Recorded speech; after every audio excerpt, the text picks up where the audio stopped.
Welcome to Coach's Corner, everybody. I am your host, Paul Tripoli, Coach Trip, right? Coached high school 15 years. And I got a special guest today, Rudy Ruettiger, Daniel Eugene Ruettiger. Rudy, thanks for joining the show today, man. Well, hey, I think you're more special than me playing for Alabama. Come on. I'm not that special. I'm just a regular guy trying to be somebody still in a good way, not in a bad way, in a good way, just trying to contribute to Rudy, we were talking off air how much we actually have in common. You walked down at Notre Dame after a national title. Right. I walked down at Alabama after a national title. We both were, kind of undersized and long shots to make it. And you struggled 2 years. I went 2.5 years, 2 years before I got to dress for a game. Wow. And both of us played against Georgia Tech in our very first game. Is that crazy? I love that. What in the world?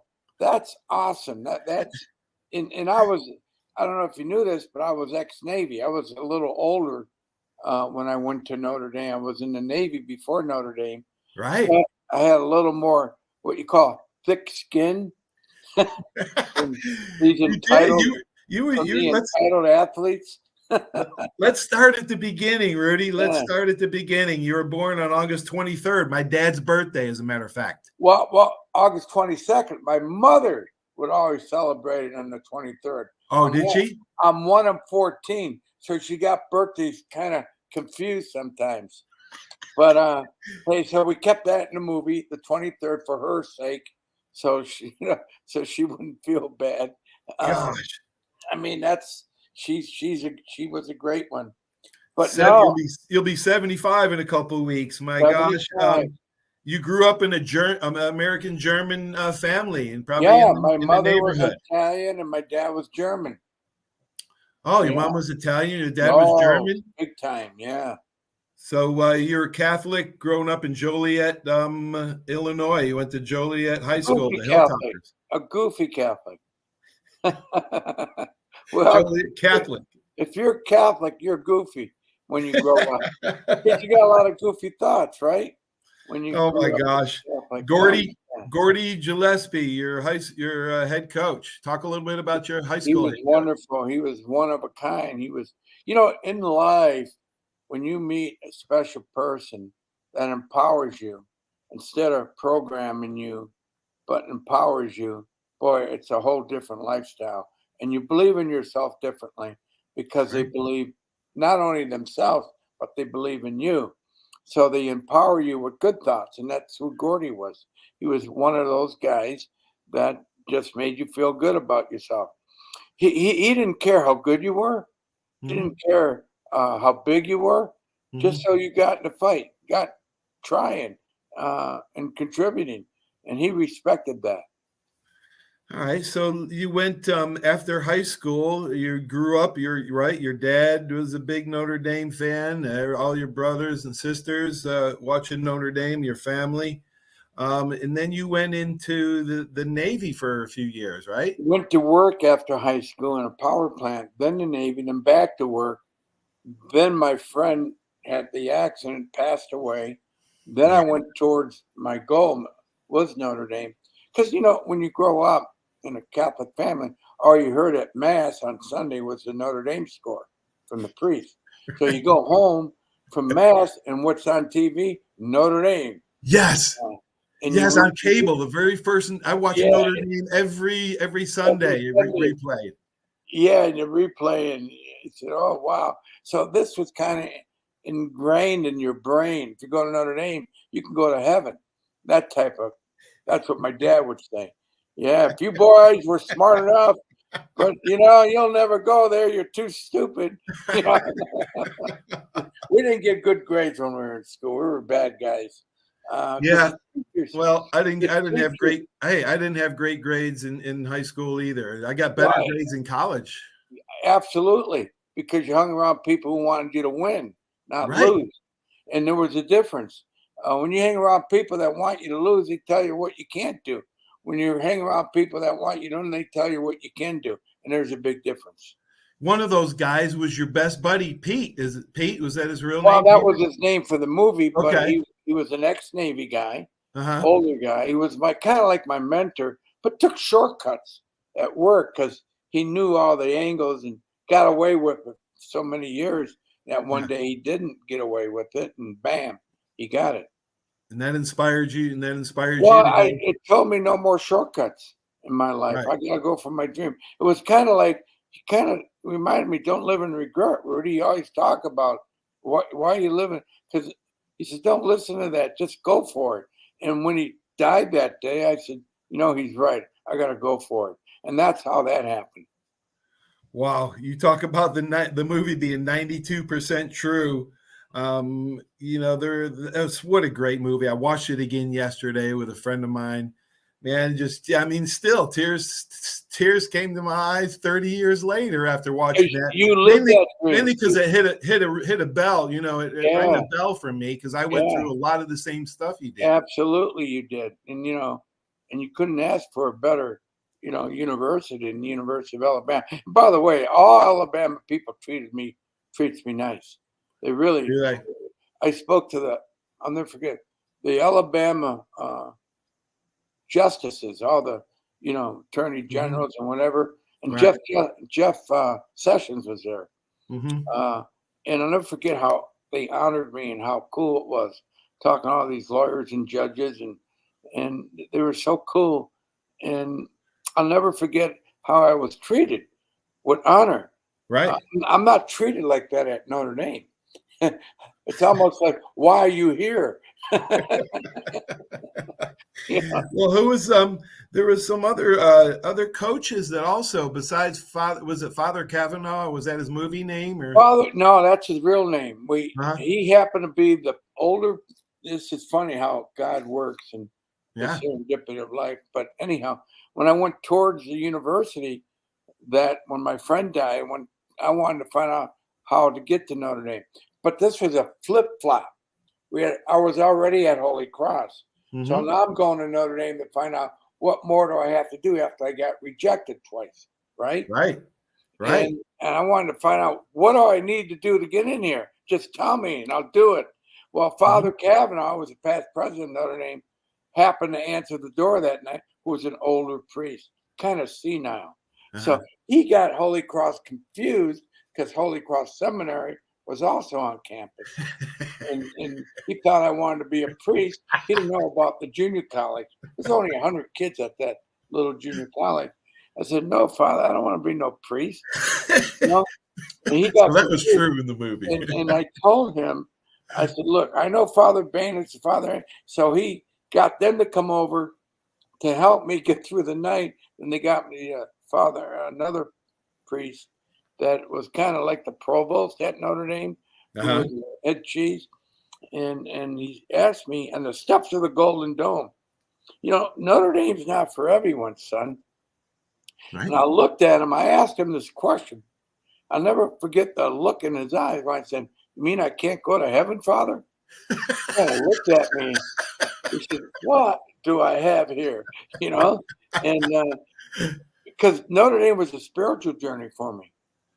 Because my gosh, yeah, it was more of a power of I could be. See, when you're on that type of journey, all the goofy thoughts go away, all the doubt goes away, all the guilt goes away. Because when you grow up Catholic, they put a lot of guilt and doubt in your mind. Right. Like, if you don't do this, you can't go to heaven. Right. Yeah, right. Everybody can go to heaven.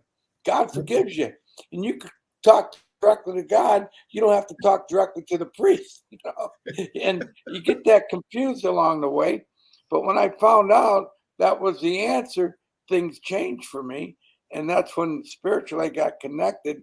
And that's where I felt the power. All I have to do is find out what I have to do to get here. I learned that from the Navy. The Navy taught me that. Because when you're in the Navy, you collaborated a lot. Right. And when you collaborate with people, you learn the answers. You don't need to have the answers right away. You find out the answers through people who know. And that cuts out a lot of the, I call, journey of BS, Right. They teach you a lot of BS. Why don't you just tell me what I need to know? Why are we going through all this nonsense? to find out what I need to know. Tell me what I need to know. And that's what the Navy did. So that's what I learned. Wow. And you learned from so many other people. It was Coach, was it Merv Johnson? Merv Johnson was a wonderful human being, still at Oklahoma as the color guy today. Boring as hell, but a great guy. He was I call him, he was the actual head coach. Because Dan Devine was a good coach. Yeah. But a good manager of coaches, if that makes sense. Right. Just like Coach Bryant, right. Yeah, he managed the coaches, did not manage the game. Right. He allowed his coaches to coach. By the way, that's a perfect place to be when the coach allows you to do that. And Dan Devine was that type of guy. That's why Merv Johnson was such an impact, because he was allowed to be Coach Johnson. Yeah, you need help. You need a coach or two, man. And at Alabama, I needed a coach or two. You needed buddies to be there sometimes when believe in you and nobody else would. But you created buddies through the guys who struggled at Notre Dame, not the entitled guys. The entitled guys, they call you poser.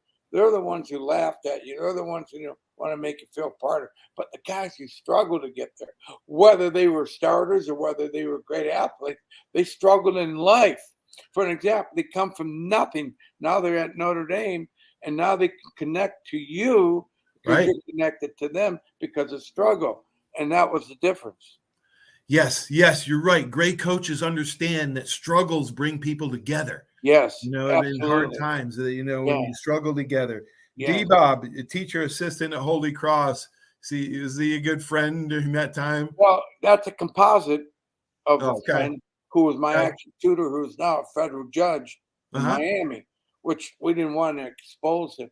That's about making a movie. You can't you do composites and embellishments to make the movie work. We did I see you got the Rudy Ruettiger, the walk-on deal and back, but the walk-on's it's a great documentary. It tells the story. Tell us how the teammates went in. The captain of Notre Dame went in and got me to dress by asking one guy to give up his uniform, which he did. And because of that, one guy got me in the game was Ross Browner, who made sure I got in the game. Ross Browner, that's who I wanted to talk about. He's the captain that had your back. Well, he did. He again comes from a family of struggle, right? The Browners. They didn't come from a wealthy family, but they came from a family of struggle. So they connected to you very easily. And they made some bad choices along the way. But I was also a mentor to them because I was a little older, a little wiser, who had a little more wisdom to say, hey, don't worry about the mistakes you made. Just don't do it again. Right? Absolutely. Keep moving forward. Absolutely. And when I towards my last couple of years at Alabama, instead of working at home in a freezer at night for Cisco Foods, I went down to Alabama and I worked at the stadium for the maintenance guy at Alabama. Oh yeah. Let's talk about that, because there was oh my gosh, I did the same thing you did. Let's talk about that, Rudy. Yeah. Well, you got to learn all about the stadium grass. Yeah. You learn about after the football games, you got to sweep down the stairs. Wash the stadium? Did you wash the stadium? They wouldn't let you in the game until after the game was over. I said, wow, but I can clean the junk and the garbage, but you won't let me in. Yeah. What's up with that? You got to wait here until the game's over. So, but hey, I made extra money doing that. Got to dreaming when I was in the stadium.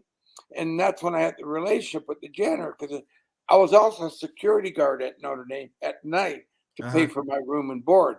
Yeah. In the athletic convocation center. Right. So I got to do a lot of different things by working, because my family didn't have the money. The GI Bill paid some of the tuition, but not all of it. So you had to learn how to survive. Right. Which I did. Absolutely. I had 3 older brothers that just went to college. My dad, was a working guy, Italian section of Syracuse. So I had to work to pay my out of state fees and walk on. Right, we weren't scholarshiped. Hey, now when you were walk on, what kind of equipment they give you? Oh my gosh, Willie Meadows would give me socks with no elastic in them. No elastic. I take him back to the equipment manager. I'm like, Willie, there's no elastic in those socks. You're lucky you got socks, he said. You're lucky. So I tape them up. I tape them up. Yeah. The helmet they give you would spin around your head. Oh my gosh. Oh, we had a walk on in freshman room at Alabama. Yeah. We weren't just a walk on and freshman, the scholarship and the play, the teams that, dress for games. And the other one, right? Yeah. Oh, we did live the same goal. We had to dress in the baseball locker room. You weren't allowed to be in that football locker room. But they weren't afraid to ask you, hey, can you hold this bag so they could smack you? Oh my gosh. One time I was up against EJ Jr. and Byron Braggs, 10 yards apart. My helmet was over there, my chin strap over there, my mouthpiece over there. Yeah. Rudy, we went through it, buddy. I'm so proud of you, man. I mean, how did the movie get made? Who approached you to make this classic movie? I did. I went to Hollywood. I saw a movie called Rocky, got inspired, and I went out to start talking to people. It took me 10 years. Notre Dame actually had me sign a letter never to walk on campus talk about this movie anymore. Oh my gosh. It's been a fight from day one. Why is that? Why is it? Well, because remember Notre Dame had their movie called Newt Rock the All-American. And one, they didn't recognize your journey or your story anyhow. Right. Because, hey, you're not one of the elite but what one of the boys. You're not one of the boys. I was from upstate New York. I was made fun of every day I opened my mouth. Absolutely. And what they don't understand is 97% of us are Rudies, and families gave up second and third mortgages so their kids can go to Notre Dame. Right. And the kids worked not 80% of the kids were there on financial aid, but they never tell you that. No. Right? No. Yeah. Nope. That's why, huh? That's what I knew I had them, Yeah. Oh my gosh. So what connection? How did you meet Dan Jenkins? I want to shout out to Dan Jenkins. Thank you for setting this up, Dan. Yeah, Dan Jenkins. You had me going the first conversation I had. Yeah. Well, Dan, he's a unique character. I call him a character of life. He just showed up in my life one day, and he started telling me how he sells pop bottles on the side of the road to make a living. I said, me too. That's kind of like how we started, and one thing leads to another, and he's a heck of a guy. Who in Hollywood had your back that accepted your story? Well, that's another story within the story, because it's serendipitous of life. You don't know who knows someone. You don't know who's going to help you. Just ordinary people helped me get the movie Rudy made. A mailman, a hotel manager got me to the right people. And that's because of you have the courage and the boldness to tell your story to certain people. But you never know how that story comes back to the right people to make it happen. You don't know that. Right. So I was out in Hollywood for almost 10 years trying to pitch a story. And because of a hotel manager, my final meeting at Notre Dame was with Notre Dame. It lasted about, I think I played longer than the meet. That's how long the meeting was. And I only played for 27 seconds. So think about that. They were very professional by saying, we love Rudy, but we're not interested. Thank you very much. That was it. And I walk out, meet a hotel manager who really loved the story of my journey trying to get in the movie made. He would tell his brother, right? And his brother wanted to meet me, which I didn't know who his brother was. Yeah. I meet his brother, we go have a pizza, and he says, tell me your story. And he says, without hesitation, with passion, that's a movie. It's got to be made. I said, how would you know that? He said, how would you know that? He said, well, did you ever see the movie Hoosiers? I said, yes. Well, my friends and I put that together. I said, oh, my God. from a hotel manager to that. Said, would you be willing to talk to the writer, my good friend Angelo Pizzo, who wrote it? We're all from Indiana University. Would you like to meet him? I said, yes. I'll set up the meeting. Would you go out to California and meet him? I said, yes. Now, this is at a very difficult time in my life because I finally landed a good job, right?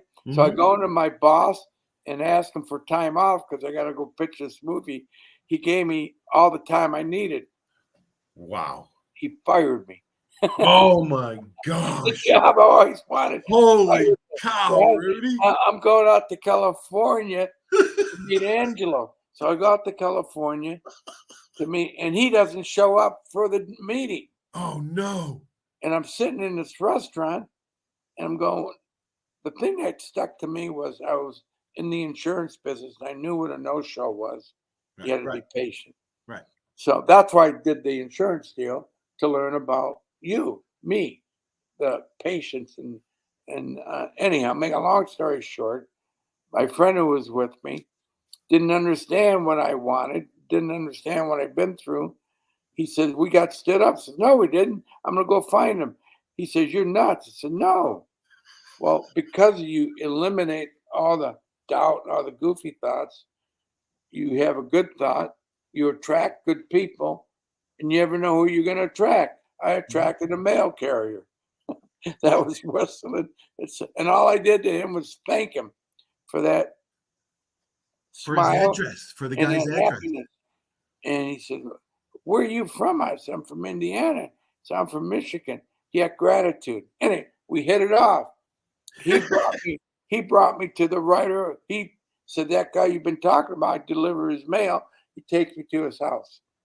And that's how I met Angelo. But Angelo did not want to meet me because he's at home and he says, look, I've been up all night rewriting the story.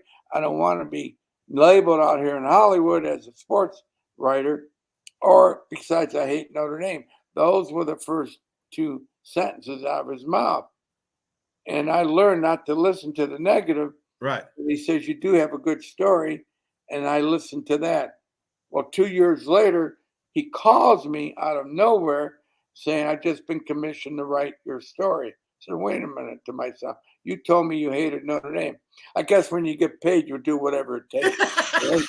So, and he says, yeah, man, you got to get a lawyer and get all this done. I said, things were moving fast now. But I never told him about Notre Dame. Wow. But he ends up writing the script thinking Notre Dame was on this deal. I said, no. They spent all this time. I'm not going to tell them the negative.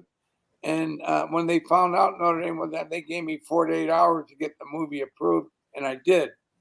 Timing is everything, and finding the right person is everything. Right. I call it the God loop. So everything happens in his time anyhow. It doesn't happen in your time. But you got to keep moving forward and keep pressing in a good way, and things will come together. That's how the movie got done. Wow, what a godsend! Not only the great perseverance and sacrifice and dedication that it takes to make it on the football field, but it took another 10 years because took another 10 years to make your movie because you were 28 years old, right? 26 when you went to Notre Dame. 27 when I graduated. 27? Yeah. But here's the thing.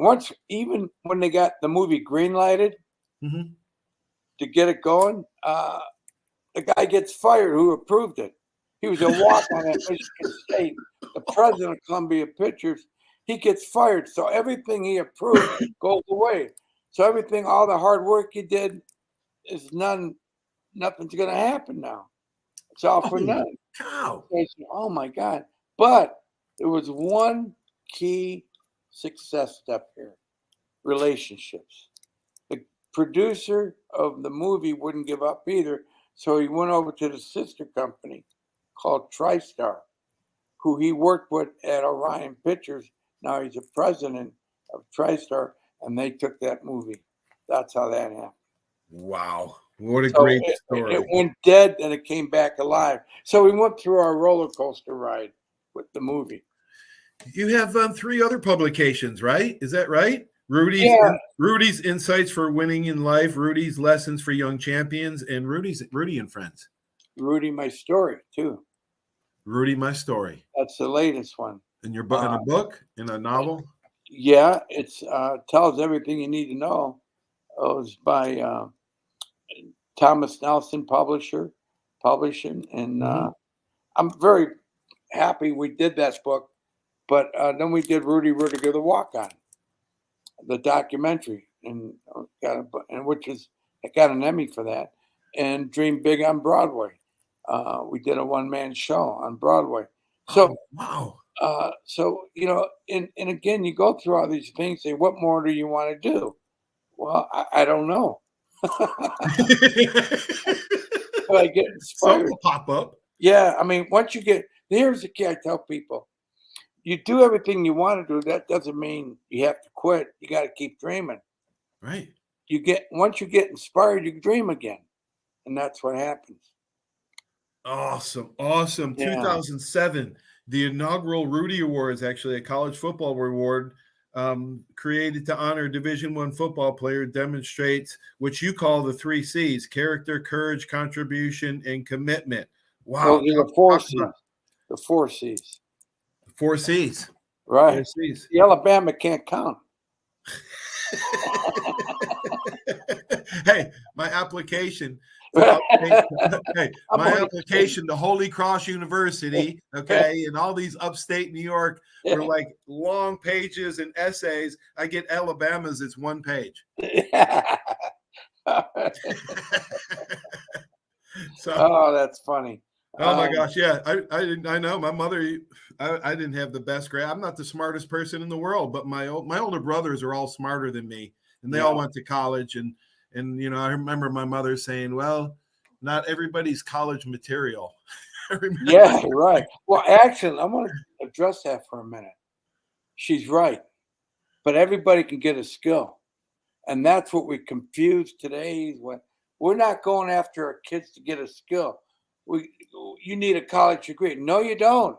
You need a skill set is what you need. You need to do something you could do and you're good at.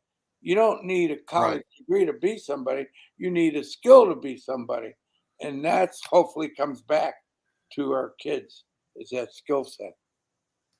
Boy, the actor that played you, Sean Astin, played you in the movie. Talk a little bit about him, and did you spend time with him? Because he did a masterful job. Well, yeah, I saw him on a movie, Memphis Belle, and because of Memphis Belle, my dad was in World War II on the B-17 bomber. That's what Sean was, and that's how we casted him. Oh wow! Yeah, Ned Beatty played your dad. Yeah, he was in one, but he's the late Ned Beatty was wonderful. Yep. He was just a wonderful pick and a perfect dad for the movie.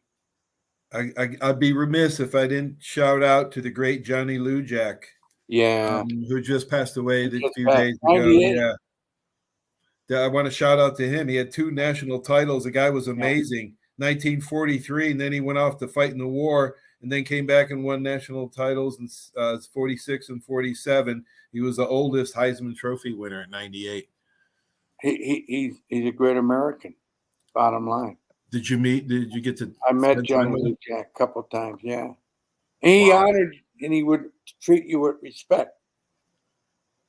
Yeah, that's because he was a military guy and came back and earned his way back. And the entitled athletes won't recognize you. Right. They don't want anything to do with you. So that's fine. I do. It was the Arab Parsegian who, was friends with Coach Bryant, and he encouraged walk-ons just like Coach Bryant encouraged walk-ons. There were 150 guys out at Alabama's practice back in the day when I walked on in the early 80s. How many did Notre Dame allow? In other words, there were like 50 to 60 walk-ons at Alabama when I was there. Most of them were my friends. Yeah, I met Era 6 a.m. on a Friday morning, going to his office. And I'll never forget this. I just showed up at Notre Dame pleading my case to meet, what more do I have to do? Yeah. I had to stay up all night, but I couldn't. They put me in the storm. I couldn't stay there, so I prayed in the grotto. Went to see Era. He wouldn't understand. He just had that image about him. And I was a Navy guy, ex-Navy. I'll never forget his car pulling up, and I froze. I said, I can't do this. And I hid behind the bushes as he walked by me. And something pushed me out of the bushes. It wasn't a human. It was just an energy pushed me out. Say, hey, Coach, Rudy Ruettiger. I was in the Navy, and I'm going to come out for the fun. He said, you in the Navy? I said, yeah, so was I, he said. Where'd you serve, young man? I said, I was in the Mediterranean 6th Fleet, and we go on and on. I said, where'd you do your training? I said, Great Lakes. So did I. We had an instant connection. Wow. He said, what are you doing? You want to come out for the team? I said, yes, sir. He says, all right, you come and see me. And where are you now? I said, at Holy Cross. He said, I'll be here next year. He said, you come and see me when you get in. And the day I saw him, I was laying on the ground. I just got my ass kicked. And I'm laying there, and he looks at me. He said, you all right, kid? I said, yes, sir. And he says, you're that kid from the Navy. I said, yes, sir. He said, I'll be goddamn. Yeah, great. That's how we met. It takes guts, man. You gotta have some collunes, as my father would say, right? You've heard that. Well, Italian you gotta phrase. be willing to get hit by these guys. You gotta be willing to get hit. Right. Dave Castor came by, hit me so hard one day. I said, oh man, what am I doing out here? And Bob Golick, it was like a tree trunk, It's like, why are you out here? Like, you're stuck out there, and you want to be part of the team. You didn't want to start because you knew that's not realistic. You don't want to be that's not, but I can contribute. That's why I made it. Yeah. Yeah, that's right. You contribute, and it's a lesson well learned as a walk-on. As a coach, I used it, and I said nobody is more important than another one. Nobody, no starter, and this guy is in the practice squad that all he does is practice and never plays a game. It gives us lessons, and you would have been good. You would have been a good coach, Rudy. Do you ever think about getting into coaching? I did. I started as a graduate assistant after I graduated. But what I saw in that conference room said, that's not me. They never went home. I said, I can't do this. Rudy, that's exactly why I didn't get into coaching. When I got done with the Tampa Bay Bucks, Coach Perkins said, hey, you can go back to Alabama and coach with Coach Curry. And I'm like, wait a minute. You want me to work 100 hours a week, never come home for $25,000? No, thanks. Yeah, exactly. I said, I'm going to go. And when Era sees me one day, this is when Divine, he made me a graduate assistant. Era sees me one day, said, Rudy, you going to coach? I said, no, I don't think so. He said, why don't you go sell insurance? One of my kids, who I coached at Northwestern, has a big insurance company in Chicago. Go see him. Tell him I sent you. And I did. It was Pat Ryan. I don't know how big he was. Big dude, very wealthy man. And anyhow, they ended up hiring me. I ended up working for him for 8 years, and ended up getting fired by him twice because I wanted to do this movie. Anyhow, crazy, all right? I even went up to Pat Ryan while I was selling insurance. When I got the dream, when I saw the movie Rocky, I went up to Pat Ryan and asked him, would you support, can you give me some money so I can do this movie? He said, you go sell insurance. I don't know anything about movies. He said, I don't invest in stuff I don't understand. I said, well, thank you.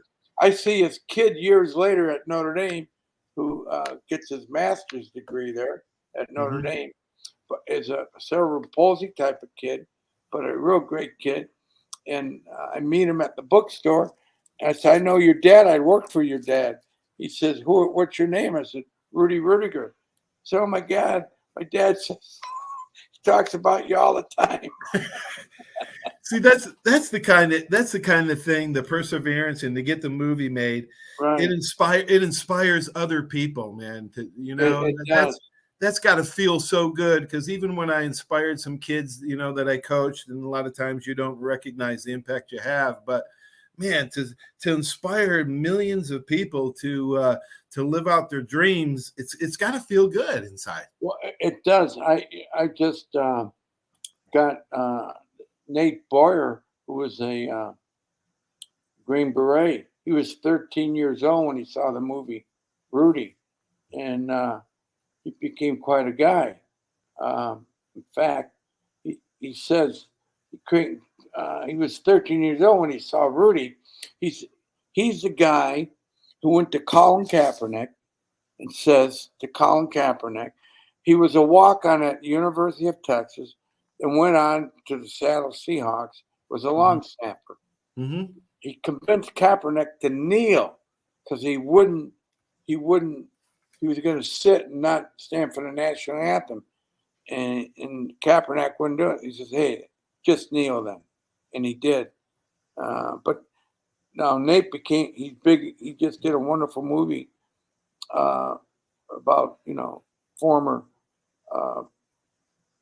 I call PTSD kids who came back from the military. He's really a great guy.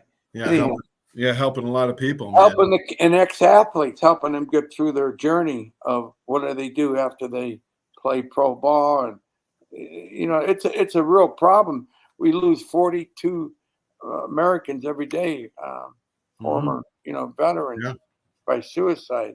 Right. So, anyhow, we're in this thing now where we talk to, I haven't done it yet, but he just got me going on this, talking to former military, former ex-players, how to adjust your mindset. But this is kind of cool. That's how you meet people. Mm-hmm. But you don't know number one, who saw your movie to inspire them. Mm-hmm. So because of your bold moves, you're brave, encouraged by believing in something, you end up getting something. And millions of people have seen Rudy, and you don't know who they are. Yeah. Oh, you're one of 13, one of 14. You were the third of 13. So you were one of the older ones, and you set the example for your younger brothers and sisters. 4 or 5 of them, or 6 of them, actually went to college, where you were an inspiration to your younger brothers and sisters. Well, they became coaches, and they kept the same. They went to junior college, then 4-year school. And I said, look, that's the magic. I said, get to know that you can do this, then go on. A lot of kids go there and they fail right away.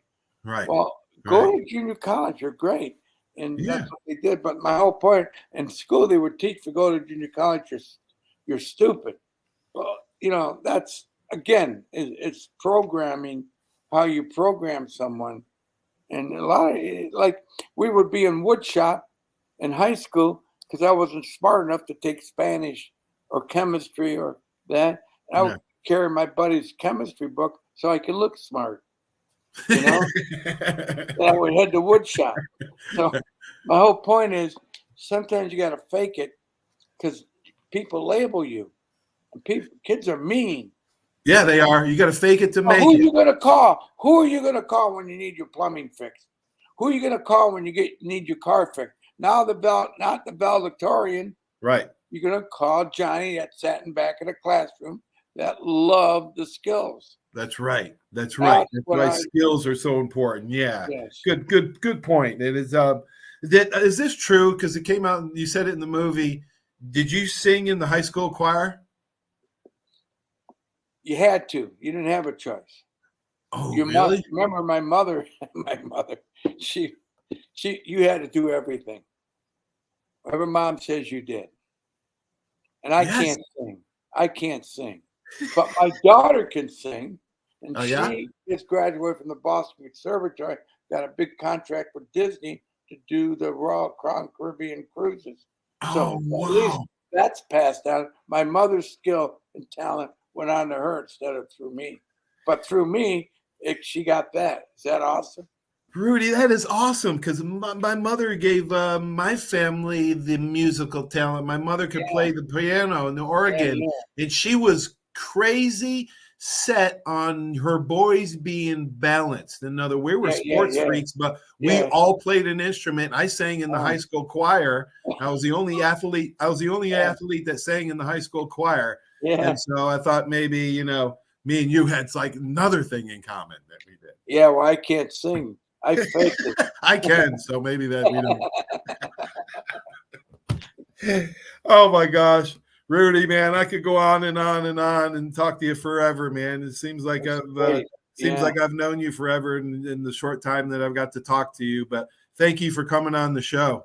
Hey, what an honor! Roll Tide. Roll Tide. Hey. And, I wanted to ask one more thing. Pete Holohan, an old Liverpool high school guy who became a great player at Notre Dame, and it's another thing that go Irish. Luck of the Irish. Hey, God bless you, my Peace. brother. God bless you, Rudy. Thank you so much for what you do for the community. We'll talk to you soon. This has been fun. Thanks. It has been a blast. Thank you, Rudy. Bye-bye. See you, buddy. Oh, man. Stay tuned for some messages from our great sponsors. That was pure joy for me. Rudy Ruettiger. Thanks for watching. See you soon.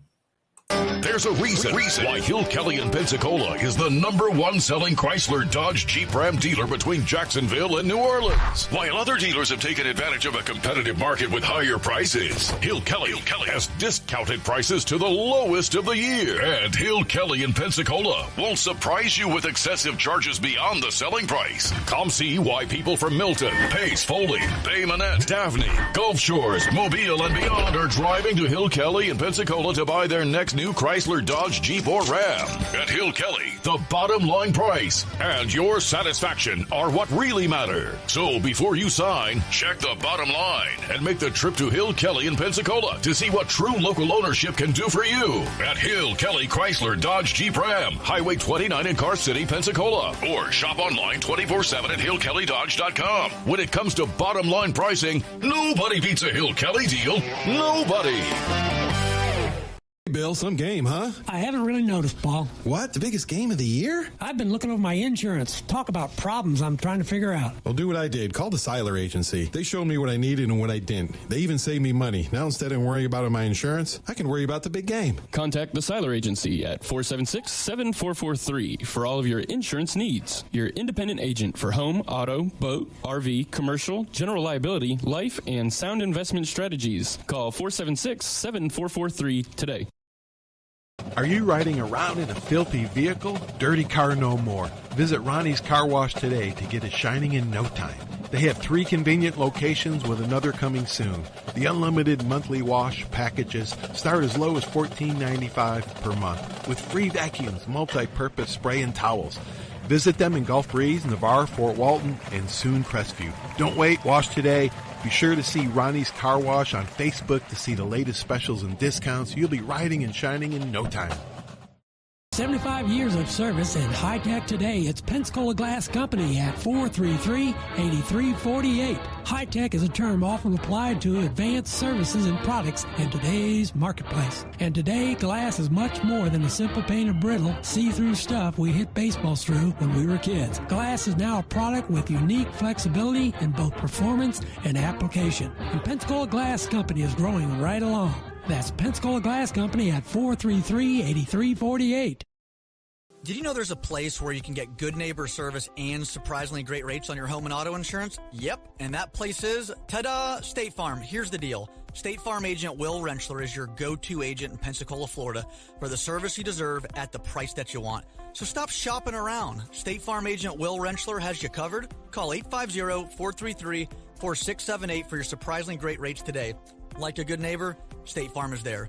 Legal disclaimer, individual premiums will vary by customer. All applicants subject to State Farm underwriting requirements.